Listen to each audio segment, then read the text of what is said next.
Welcome to the Pardes channel. Today we explain Prophet Samuel 2, chapter 9 in a clear and simple way, step by step. What we're about to undertake is a really deep, deliberate dive into just a profoundly beautiful story of restoration. So I want you to go ahead and settle in for an unhurried, verse-by-verse journey today. We're going to look incredibly closely at the text, examining the characters, their motivations, and the incredible events that unfold, and we're going to do it without rushing past any of the key details. Here is our roadmap for today's explainer. First, we'll look at the context and our opening hook. Then, seeking Saul's remaining heir, David welcoming Mephibosheth, and restoring the royal inheritance. Finally, we'll wrap up with the key themes and some practical lessons. All right, Section 1, Context and Opening Hook. Before we read the very first verse, it's absolutely crucial to understand the stage upon which this whole drama is set. Think about the stark contrast between David's past and his present right here. David is no longer a fugitive. He's no longer running for his life out in the wilderness, hiding in caves from King Saul. That's over. He is now firmly established as king over all of Israel. He has decisively conquered his enemies, expanded his borders, and fully secured his throne. And it's right now, in this rare, really hard-won moment of peace and absolute political power, that his mind turns back. He isn't looking for more conquests. He remembers a sacred promise, a covenant he made years and years ago with his beloved friend Jonathan, the son of the former king, Saul. Moving on to Section 2, Seeking Saul's Remaining Heir. Let's get right into the actual text of chapter 9, starting with verses 1 through 5. Verse 1 opens with just a stunning question from the king. He asks, "Is there anyone still left of the house of Saul to whom I can show kindness for Jonathan's sake?" Now, the crucial point we have to understand here is the historical why. In the ancient Near East, when a new royal dynasty took power, the absolute first thing the new king would do was eliminate every surviving member of the previous royal family. It was just basic, brutal political survival to remove any rival claimants to the throne. But David is actively seeking to do the exact opposite. He's using his supreme power not to crush his predecessor's bloodline, but to actually find them and show them unmerited kindness. It's totally unheard of. So, to find an answer, David summons a man named Ziba. Ziba was a prominent servant who belonged to the household of Saul, so he would know exactly who was left from the old regime. The king asks him directly in verse 3 if there is anyone to whom he can show God's kindness. And Ziba answers, "There is still a son of Jonathan. He is crippled in both feet." Just take a second to appreciate this deeply human detail. Jonathan's son is alive, but he is physically disabled. And in the ancient world, a severe physical limitation like that often entirely excluded a person from military leadership or royal succession. So this immediately sets up this incredibly vulnerable picture of the only remaining heir to the former throne. So where exactly is this hidden heir? Well, in verses 4 and 5, Ziba reveals that the son, whose name is Mephibosheth, is staying at the house of a man named Heir, son of Amaliel. And he's in a place called Lo-Debar. This perfectly illustrates his current condition. Lo-Debar literally translates from Hebrew as a place of no pasture, or even more starkly, a place of nothing. It was this barren, desolate location out on the very outskirts of society. So Mephibosheth, who was born a royal grandson, is out here living this hidden, impoverished life in exile, far away from the capital, basically just trying to remain completely unnoticed by the current king. But upon hearing this, King David immediately sends messengers to bring him to Jerusalem. All right, Section 3, David welcomes Mephibosheth. We are now in verses 6 through 8. This is the absolute climax of the chapter, where the hidden, vulnerable heir is brought face to face with the reigning king. Just imagine the incredible, suffocating tension in the royal court here in verse 6. Mephibosheth, the son of Jonathan, the grandson of Saul, is brought before the throne. The text tells us he comes to David, falls on his face, and bows down to pay him honor. David simply says his name, Mephibosheth, and he replies, "Your servant."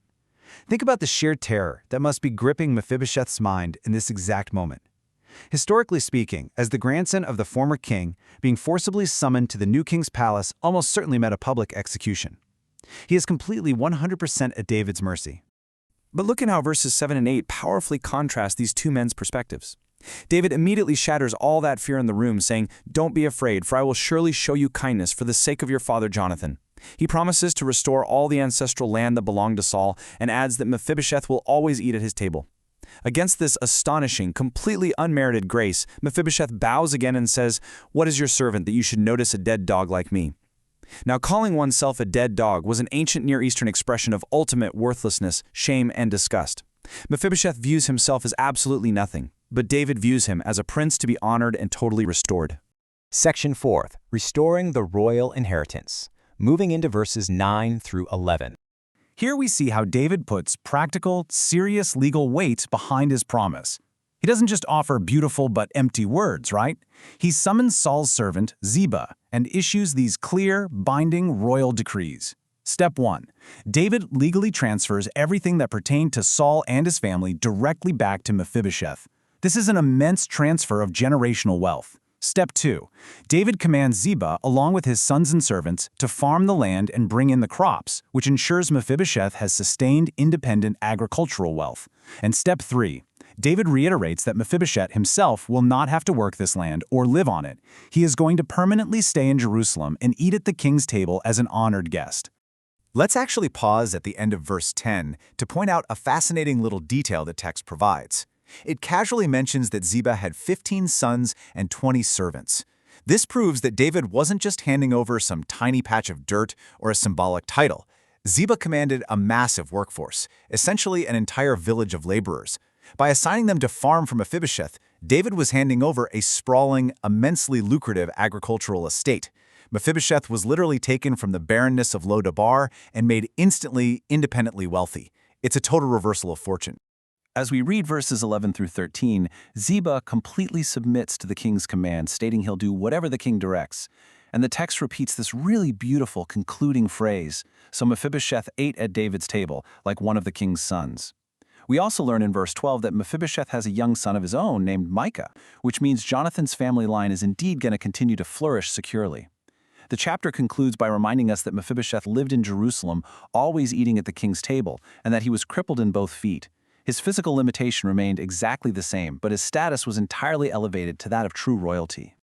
Which brings us to Section 5, Key Themes and Explanations.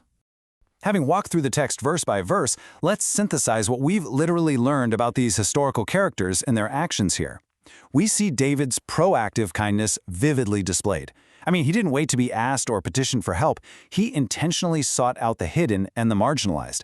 Then there's Mephibosheth's staggering transformation, moving from hiding in the desolate place of Lo-Debar, viewing himself as a worthless, dead dog, to dining daily as an honored royal son. Notice Ziba's pivotal role as the bridge, too. He is the remnant of the old regime, now completely repurposed by David to serve and sustain the restored heir. Ultimately, this text shows a brilliant reversal of expected royal customs. A supreme monarch elevates a man whom the ancient world would categorize as a disabled political threat, choosing to aggressively restore him rather than securely destroy him. It's just incredible. Finally, Section 6, Practical Lessons and Recap. Before we get to the lessons, let's methodically recap the flow to cement this narrative in your memory.